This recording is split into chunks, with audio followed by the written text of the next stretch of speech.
Hi hello ಎಲ್ಲರಿಗೂ ನಮಸ್ಕಾರ. ಎಲ್ಲರೂ ಹೇಗಿದ್ದೀರಾ? Welcome back to my YouTube channel. ಎಲ್ಲರೂ ಚೆನ್ನಾಗಿದ್ದೀರಾ ಅಂತ ಅಂದ್ಕೊಂಡು ವಿಡಿಯೋನ ಸ್ಟಾರ್ಟ್ ಮಾಡ್ತಾ ಇದ್ದೀನಿ. ಗುರುವಾರ ದೊಡ್ಡಮ್ಮನ ಮನೆ ಹಬ್ಬಕ್ಕೆ ಅಂತ ಹೋಗಿದ್ವಿ ಅಲ್ವಾ, ಅಲ್ಲೇ ಪಕ್ಕದಲ್ಲಿ ಇರೋದು ಮಾವನ ಮನೆ, ಅಂದರೆ ಅಜ್ಜಿ ಮನೆ, ನಮ್ಮಮ್ಮನ ಅಪ್ಪನ ಮನೆ. ಅಲ್ಲಿಗೆ ಹೋಗಿ ಬರೋಣ ಅಂತ ಹೇಳಿ ಹೊರಟ್ವಿ. ಅಲ್ಲೇ ಇರೋದ್ರಿಂದ ಎಲ್ಲರೂ ಹೋದ್ವಿ. ನೋಡಿ, ಮಾವ ಇವಾಗ ತಾನೇ ಹೊಸ ಮನೆ ಎಲ್ಲ ಕಟ್ತಾ ಇದ್ದಾರೆ. ಹಾಗೆಯೇ ಇಲ್ಲಿ ಕ್ಯೂಟ್ ಕ್ಯೂಟ್ ಬೇಕೆ, ಹಾಗೆಯೇ ಕುರಿ ಇದೆಲ್ಲ ಇತ್ತು. ಇದಕ್ಕೆಲ್ಲ ಸೊಪ್ಪು ತಿನ್ನಿಸ್ಬೇಕು ಅಂತ ಅನ್ನಿಸ್ತು. ಸೊಪ್ಪೆಲ್ಲ ತಿನ್ನಿಸಿದ್ವಿ. ಎಷ್ಟು ಚೆನ್ನಾಗಿದೆ ಅಲ್ವಾ? ಹಳ್ಳಿ ಲೈಫ್ ಏನೋ ಒಂಥರ ತುಂಬಾ ಚೆನ್ನಾಗಿರುತ್ತೆ. ಎಷ್ಟು ಪುಟ್ಟು ಪುಟ್ಟು ಮರಿಗಳೆಲ್ಲ ನೋಡಿ, ಸೊಪ್ಪು ತಿನ್ನಿಸ್ತಾ ಇದ್ದರೆ ಎಲ್ಲ ಒಂದ್ರ ಮೇಲೊಂದು ತಿನ್ನಬೇಕಂತ ಪರದಾಡ್ಕೊಂಡು ತಿಂತಾ ಇದ್ದಾರೆ. ಏನೋ ಒಂಥರ ಕ್ಯೂಟಾಗಿ ತುಂಬಾ ಇಷ್ಟ ಆಯಿತು. ನಾನಂತೂ ಅಜ್ಜಿ ಮನೆಯಲ್ಲೇ ಬೆಳೆದಿದ್ದು, ಆ ಊರಲ್ಲೇ ಇದ್ದಿದ್ದು ಚಿಕ್ಕವಳಿದ್ದಾಗಿಂದ. 4th ಸ್ಟ್ಯಾಂಡರ್ಡ್ವರೆಗೂ ಅಲ್ಲೇ ಓದಿದ್ದು. ಮದುವೆ ಆದಮೇಲೆ ಹೋಗೋದು ತುಂಬಾ ಕಡಿಮೆ ಆಗಿತ್ತು. ಆಲ್ರೆಡಿ 1 ವರ್ಷದ ಮೇಲಾಗಿತ್ತು ಅಜ್ಜಿ ಮನೆಗೆ ಹೋಗಿ. ಇವಾಗ ರಜೆ ಇರೋದ್ರಿಂದ ದೊಡ್ಡಮ್ಮನ ಮನೆಗೆ ಹೋಗಿದ್ವಿ ಅಲ್ವಾ, ಅಲ್ಲೇ ಹೋಗಿ ಬರೋಣ ಅಂತ ಹೇಳಿ ಹೋದ್ವಿ. ಈ ಮೇಕೆಗಳೆಲ್ಲ ನೋಡಿ ಏನೋ ಒಂಥರ ಖುಷಿ ಆಯಿತು. ಅದಕ್ಕೋಸ್ಕರ ಒಂದು ವಿಡಿಯೋ ಇರಲಿ ಅಂತ ಹೇಳಿ ಇದ್ರದ್ದೆಲ್ಲ ಒಂದೊಂದು ವಿಡಿಯೋನ ಮಾಡಿದೆ. ಅದ್ರ ಜೊತೆ ಎಲ್ಲ ಸ್ವಲ್ಪ ಹೊತ್ತು ಟೈಮ್ ಸ್ಪೆಂಡ್ ಮಾಡಿ ಆಟ ಆಡಿ ನೆಕ್ಸ್ಟು ಹೋದ್ವಿ. ಅಲ್ಲಿಂದ ಅಜ್ಜಿನ ಕರ್ಕೊಂಡು ಹೋಗೋದಕ್ಕೆ ಅಂತ ಬಂದಿದ್ದು. ಹಬ್ಬ ಇರೋದ್ರಿಂದ ದೊಡ್ಡಮ್ಮನ ಮನೆಗೆ. ಅಲ್ಲಿ ನೋಡಿ, ಅಲ್ಲೊಂದು ಪುಟ್ಟ ನಾಯಿನೂ ಇದೆ ಅವ್ರ ಮನೆ. ಆ ನಾಯಿ, ಕುರಿಗಳು, ಆಡು ಇವೆಲ್ಲ ಇರ್ತವೆ. ಏನೋ ಒಂಥರ ಅವರು ಮನೆ ಮೆಂಬರ್ ಥರ ಆಗೋಗ್ಬಿಡುತ್ತೆ ಅವರಿಗೆಲ್ಲರಿಗೂ. ಈ ಸಿಟಿಗಳಲ್ಲೆಲ್ಲ ನಾಯಿನ ಸಾಕೊತಾರೆ, ಇಲ್ಲಂತೂ ಕುರಿ, ಹಸು ಇದನ್ನೆಲ್ಲ ಸಾಕೊತಾರೆ. ತುಂಬಾ ಚೆನ್ನಾಗಿರುತ್ತೆ. ಇಲ್ಲಿಂದ ಮುಗಿಸ್ಕೊಂಡು ದೊಡ್ಡಮ್ಮನ ಮನೆಗೆ ಹಬ್ಬಕ್ಕೆ ಹೋದ್ವಿ. ಅಲ್ಲಿಂದ ನೈಟು ಮತ್ತೆ ಎಲ್ಲರೂ ಹಬ್ಬ ಎಲ್ಲ ಮುಗಿಸ್ಕೊಂಡು ಮತ್ತೆ ಬಂದ್ವಿ. ನಾನು, ಸಾನ್ವಿ, ಪಾಪು, ಅಮ್ಮ ಬಂದಿದ್ದರು. ಅಮ್ಮ, ಆಂಟಿ ಎಲ್ಲರೂ ಬಂದ್ವಿ. ಇವ್ರ ಮನೆ ಹೇಗೆ ಅಂದರೆ, ಇವಾಗ ಹೊಸ ಮನೆ ಕಟ್ತಾ ಇದ್ದಾರಲ್ವ, ಇನ್ನೂ ಗೃಹ ಪ್ರವೇಶ ಆಗಿಲ್ಲ ಅಲ್ಲ, ಒಳಗಡೆನೇ ಬರ್ತಾರೆ ಆಡು ಇವೆಲ್ಲ ಒಳಗಡೆನೇ ಬಂದು. ಇವಕ್ಕೆಲ್ಲ ಬಿಸ್ಕೆಟ್ ಎಲ್ಲ ಕೊಡ್ತಾಯಿದ್ವಿ. ನನ್ನ ಮಗಳು ಚಿಕ್ಕವಳು ಮತ್ತು ದೊಡ್ಡ ಮಗಳೆಲ್ಲರೂ ಅದು ಬಿಸ್ಕೆಟ್ ಕೊಡ್ತಾ ಇದ್ದಾರಲ್ವ, ಅದ್ರ ಜೊತೆ ಹೋಗ್ತಾ ಇದ್ದೆ. ಆ ಪುಟ್ಟು ಬರೀ ನೋಡಿ, ನನ್ನ ಮಗಳಂತೂ ಸ್ವಲ್ಪ ಕ್ಯೂಟಾಗಿ ಎದ್ರುಕೊತಾ ಇದ್ಲು. ಹಾಗೆಯೇ ಅಮ್ಮ ಇವತ್ತು ಒಬ್ಬಟ್ಟು ಅಂದರೆ ನಂಗೆ ತುಂಬಾ ಇಷ್ಟ. ಅದಕ್ಕೆ ಅಮ್ಮ ಒಬ್ಬಟ್ಟು ಮಾಡ್ತಾಯಿರ್ತಾರೆ. ಅತ್ತೆ ಎಲ್ಲ ರೆಡಿ ಮಾಡಿಕೊಟ್ರು. ನೋಡಿ, ಇಲ್ಲೆಲ್ಲ ಒಳ್ಕಲ್ಲು ಈ ಥರ ಎಲ್ಲ ಇತ್ತು. ಅವಾಗಂತೂ ಇದೇ ಇದರಲ್ಲೇ ಖಾರ ಎಲ್ಲ ಆಡಿಸ್ತಾಯಿದ್ದು. ಅವಾಗ ಮಿಕ್ಸಿ ಏನೂ ಇರಲಿಲ್ಲ ಅಲ್ಲ, ಹಿಂದೆ ಉಪಯೋಗಿಸ್ತಿದ್ದೆ. ಚೆನ್ನಾಗಿತ್ತು. ಎಷ್ಟು ಜನ ಬಂದ್ರೂ ಮಿಕ್ಸಿ ಇಲ್ಲ, ಒಳ್ಳೊಳ್ಳೆ ಆರಿಸಿ ಅಡುಗೆ ಎಲ್ಲ ಮಾಡಿ ಕೊಡ್ತಾಯಿದ್ರು. ಎಷ್ಟು ರುಚಿ ಇರ್ತಿತ್ತು ಅಂದರೆ, ಆವಾಗಿನ ರುಚಿ ಇವಾಗ ನಾವು ಏನೇ ಹಾಕಿದ್ರೂ ಬರಲ್ಲ. ಒಳ್ಕಲ್ಲಲ್ಲಿ ಖಾರ ರುಬ್ಬಿದ್ರೆ ಇವತ್ತು ಅಷ್ಟೇ, ಚಟ್ನಿ ಈ ಥರ ಎಲ್ಲ ಒಳ್ಕಲ್ಲಲ್ಲಿ ರುಬ್ಬಿಕೊಟ್ರೆ ತುಂಬಾ ಚೆನ್ನಾಗಿರುತ್ತೆ. ಹಾಗೆಯೇ ನೋಡಿ, ಊಟಕ್ಕೆ ಅಂತ ಹೇಳಿ ಎಲ್ಲರೂ ಕೂತ್ಕೊಂಡು ಒಟ್ಟಿಗೆ ಊಟ ಮಾಡ್ತಾಯಿದ್ದೀವಿ. ಈ ಥರ ಫ್ಯಾಮಿಲಿ ಎಲ್ಲ ಸಿಕ್ಕಿ ಒಟ್ಟಿಗೆ ಕೂತ್ಕೊಂಡು ಊಟ ಮಾಡಿದ್ರೆ ಎಷ್ಟು ಚೆನ್ನಾಗಿರುತ್ತೆ ಅಲ್ಲ. ಇವಾಗೆಲ್ಲ ಸಿಟಿಗಳಲ್ಲಿ ಹೇಗಾಗಿದೆ ಅಂದರೆ, ಅವ್ರು ಯಾವಾಗಲೂ ಡ್ಯೂಟಿಯಿಂದ ಬರ್ತಾರೆ, ಮಕ್ಕಳು ಸ್ಕೂಲಿಗೆ ಹೋಗ್ತಾರೆ, ತಿನ್ನೋದು ಬೇಗನೆ ಹೊರಟು ಬಿಡೋದು, ಮತ್ತೆ ಅಷ್ಟೇ ಬರೋದು. ಅವರು ಓದ್ಕೊತಾ ಇರ್ತಾರೆ. ಒಬ್ರದ್ದು ಊಟ ಆಗುತ್ತೆ, ಇನ್ನೊಬ್ರದ್ದು ಊಟನೇ ಆಗಿರಲ್ಲ. ಟೈಮ್ ಕೊಡೋದಕ್ಕೆ ಆಗಲ್ಲ ಫ್ಯಾಮಿಲಿಗೆ ಬೆಂಗಳೂರು ಲೈಫಲ್ಲಿ. ಆದರೆ ಈ ಥರ ಹಳ್ಳಿಗಳಿಗೆಲ್ಲ ಬಂದಾಗ ಎಲ್ಲರೂ ಒಟ್ಟಿಗೆ ಮಾತಾಡಿಕೊಂಡು ಎಂಜಾಯ್ ಮಾಡಿಕೊಂಡು ಊಟ ಮಾಡ್ತಾಯಿದ್ದೀವಿ. ನಮ್ಮ ಮಾವ ಅಂತೂ ಪಾಪು ಏನೇನೋ ಹೇಳ್ತಾ ಇದ್ದಾಳೆ, ಅವಳ ಹತ್ರ ಮಾತಾಡಿಕೊಂಡು ಊಟನ ಮಾಡ್ತಾಯಿದ್ದೀವಿ. ತುಂಬಾ ಖುಷಿ ಆಯಿತು. ಈ ಥರ ರಜಾ ಬಂದಾಗ ಫ್ಯಾಮಿಲಿ ಜೊತೆ ಹೋಗಿ ಟೈಮ್ ಸ್ಪೆಂಡ್ ಮಾಡಿದ್ರೆ ಎಷ್ಟು ಚೆನ್ನಾಗಿರುತ್ತಲ್ವ. ಸಾನ್ವಿಗೆ ಮುದ್ದು ತೊಗೊಂಬನ್ನಿರಿ ಬೈತಾ ಇದ್ದಾಳೆ. ಯಾಕೆ ಅಂತ ಹೇಳಿದ್ರೆ, ಅವಳು ತುಂಬಾ ಕಿಟ್ಲೆ ಮಾಡ್ತಾ ಇರ್ತಾಳೆ ಪಾಪನಿಗೆ.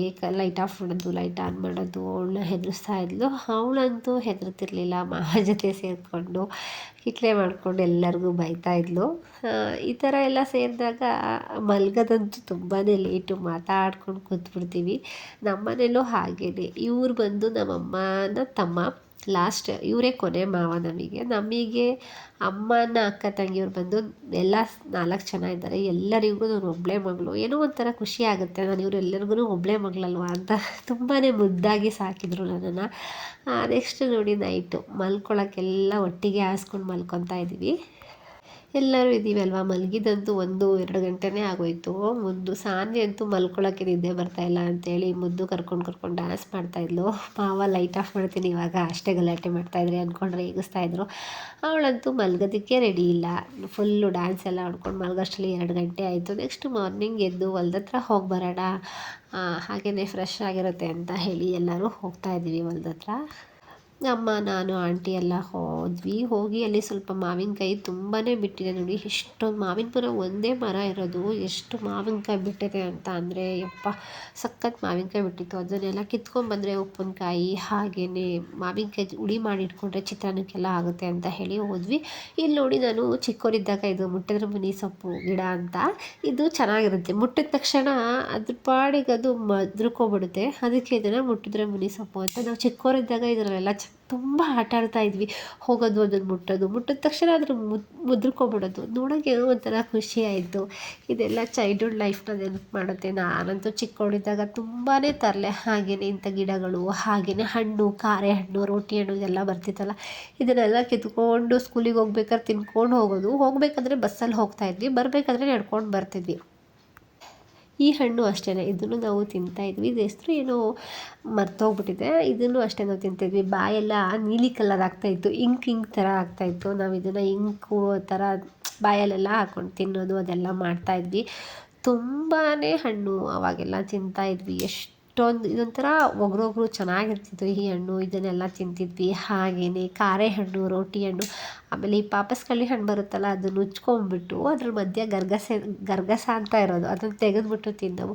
ನನ್ನ ಮಗಳು ಇವಾಗಲೂ ಊರ ಕಡೆ ಹೋದರೆ ಕೇಳ್ತಾಳೆ, ಅಮ್ಮ ಈ ಥರ ಹಣ್ಣು ನಿಮ್ಮದು ಹಳೆ ಹಣ್ಣೆಲ್ಲ ಹೇಳಿ ಅಮ್ಮ, ಯಾವ್ದಾದ್ರು ಇದ್ದರೆ ಹೇಳಿ ಅಂತ ಹಿಂಸೆ ಕೊಡ್ತಾ ಇರ್ತಾಳೆ.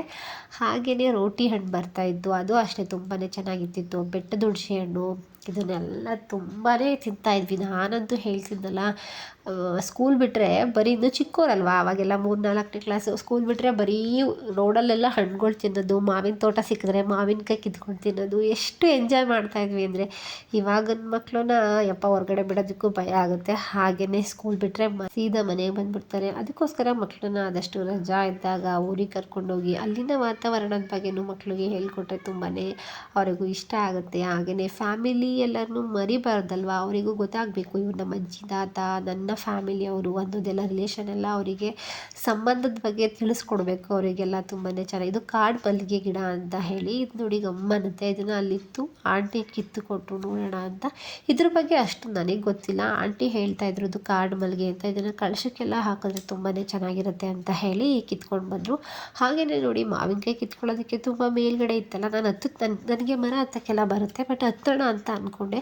ತುಂಬ ಚೆಂಜ್ಗ ಎಲ್ಲ ಇತ್ತು, ಅದು ಮೈ ಮೇಲೆ ಬಂದುಬಿಟ್ರೆ ತುಂಬ ಉರಿ ಇರುತ್ತೆ ಅದನ್ನು ಕಡಿದ್ರೆ ಅಂತ ಹೇಳಿ ಅಮ್ಮ ರೋಟಿ ಅಂತ ಬರುತ್ತಲ್ವ, ಆ ರೋಟಿಲಿ ಮಾವಿನಕಾಯಲ್ಲೆಲ್ಲ ಕಿತ್ಕೊತಾ ಇದ್ದೀವಿ ಅಂತ ಹೇಳಿ ಸುಮಾರು ಮಾವಿನಕಾಯಿನ ಕಿತ್ಕೊಂಡ್ವಿ. ತುಂಬಾ ಇತ್ತು ಮಾವಿನಕಾಯಿ ಅಂತ. ಇದು ಹುಳಿ ಮಾವಿನ ಥರ ಇದೆ, ಆದರೆ ತಿಂದರೆ ಸಖತ್ತು ಸ್ವೀಟಾಗಿದೆ, ಹಾಗೆ ತಿನ್ಬೋದು. ಇದು ಉಪ್ಪಿನಕಾಯಿಗಂತೂ ತುಂಬಾ ಚೆನ್ನಾಗಿರುತ್ತೆ. ಇದ್ರ ಬಗ್ಗೆ ಗೊತ್ತಿದೆ ಅನಿಸುತ್ತೆ, ರೋಟಿ ಅಂತಾರೆ. ಮೇಲ್ಗಡೆ ಇದಕ್ಕೆ ಕುಡ್ಲನ್ನ ಕಟ್ಟಿರ್ತಾರೆ, ಅದರಲ್ಲಿ ಹಾಕಿ ಹಿಂಗೆ ಕಿತ್ತರೆ ಮಾವಿನಕಾಯಿ ಎಲ್ಲ ಉದುರೋಗುತ್ತೆ. ಬಟ್ ಹಣ್ಣಿಗಾದರೆ ಹಿಂಗೆ ಕಿತ್ತರೆ ಕೆಳಗಡೆ ಬಿದ್ದರೆ ಹಣ್ಣಾಗಲ್ಲ, ಅದು ಏಟು ಬಿದ್ದುಬಿಡುತ್ತಲ್ವ, ಕೆಟ್ಟೋಗ್ಬಿಡುತ್ತೆ. ಉಪ್ಪಿನಕಾಯಿಗೆ ಮತ್ತು ಹುಳಿಗಾದರೆ ಏನೂ ಆಗೋಲ್ಲ, ಆರಾಮಾಗಿ ಕಿತ್ಕೊಬೋದು ಇದನ್ನು. ಈ ಥರ ಕಿತ್ಕೊಳ್ಳೋಕ್ಕೆ ಇದು ಎಳ್ನೀರೆಲ್ಲ ಕೀಳೋದಕ್ಕೆ ಅಂತ ಇದನ್ನು ಯೂಸ್ ಮಾಡ್ತಾರೆ. ಅಮ್ಮ ಇದನ್ನೆಲ್ಲ ಕೀಳ್ತಾಯಿದ್ರು, ನಾನು ಆಂಟಿ ಎತ್ಕೊತಾ ಇದ್ದೆ. ಅಷ್ಟರಲ್ಲಿ ಅಜ್ಜಿ ಬಂದಿರಲಿಲ್ಲ, ಅಷ್ಟರಲ್ಲೇ ಅಜ್ಜಿ ಬಂದು ರೋಟಿನ ತಗೊಬಂದು ಕೊಟ್ಟು ಆಮೇಲೆ ಕಿತ್ಕೊಂಡ್ವಿ. ತುಂಬಾ ಮಾವಿನಕಾಯಿ ಕಿತ್ಕೊಂಡು ಬಂದ್ವಿ. ನಾನು ಚಿಕ್ಕವಳಾಗಿದ್ದಾಗಂತೂ ನಮ್ಮ ಮಾವ ನನಗೆ ಎಷ್ಟು ಹೊಡಿತಾಯಿದ್ರು ಅಂದರೆ, ಅಯ್ಯೋ ದೇವ, ನಮ್ಮ ಮಾವಂಗಂತೂ ನಾನು ತುಂಬಾ ಹೆದರುತ್ತಾ ಇದ್ದೆ, ತುಂಬ ತರಲೆ ಮಾಡ್ತಾಯಿದ್ದೆ. ಅಷ್ಟು ಮಾವ ಹೊಡಿತಾಯಿದ್ರು. ಮಾವ ಬರ್ತಾಯಿದ್ದಾರೆ ಅಂದರೆ ಸಾಕು, ನಾನು ಮನೆ ಒಳಗಡೆ ಎದ್ಬಿಟ್ಟು, ನನಗೆ ಸ್ವಲ್ಪ ಓದೋದ್ರಲ್ಲಿ ಡಲ್ಲಿದ್ದೆ ನಾನು. ಸ್ಪೋರ್ಟ್ಸಲ್ಲೆಲ್ಲ ತುಂಬ ಫಾಸ್ಟ್ ಇದೆ, ಬಟ್ ಓದೋದ್ರಲ್ಲಿ ಸ್ವಲ್ಪ ಡಲ್ಲಿದ್ದೆ ಅಲ್ವಾ. ಎಷ್ಟು ಹೇಳ್ಕೊಟ್ರು ತಲೆಗಂತೂ ಹೋಗ್ತಾನೆ ಇರಲಿಲ್ಲ ನನಗೆ. ಅದನ್ನೆಲ್ಲ ನೆನ್ಕೊಂಡ್ರೆ ಇವಾಗ ಏನೋ ಒಂಥರ ಚೈಲ್ಡ್ಹುಡ್ ಲೈಫ್ ತುಂಬಾ ಖುಷಿ ಅಂದರೆ ಖುಷಿ ಆಗುತ್ತೆ. ನೋಡಿ, ಮಾವಿನಕಾಯಿ ಅಂತೂ ಎಷ್ಟೊಂದು ಬಿದ್ದಿದೆ, ತುಂಬಾ ಅಮ್ಮ ಕೀಳ್ತಾ ಇದ್ದಾರೆ. ತುಂಬಾ ಚೆನ್ನಾಗಿತ್ತು, ದಪ್ಪ ದಪ್ಪ ಮಾವಿನಕಾಯಿ ಇದನ್ನೆಲ್ಲ. ಇದು ಹಣ್ಣಾದ್ರಂತೂ ಇನ್ನೂ ಸಖತ್ತು ಸ್ವೀಟಾಗಿರುತ್ತೆ. ಅಷ್ಟರಲ್ಲೆಲ್ಲ ತಗೊಂಡು ಬ್ಯಾಗ್ ಹಾಕೊಂಬಿಡೋಣ ಅಂತ ಹೇಳಿ ತಗೊತಾ ಇದ್ದೀನಿ ಎಲ್ಲ. ಅಮ್ಮಗೆ ಮತ್ತು ನನಗೆ ಆಂಟಿಗೆಲ್ಲ ಬೇಕಿತ್ತಲ್ಲ, ಅದಕ್ಕೆ ಸ್ವಲ್ಪ ಜಾಸ್ತಿನೇ ಕಿತ್ಕೊಂಡ್ವಿ.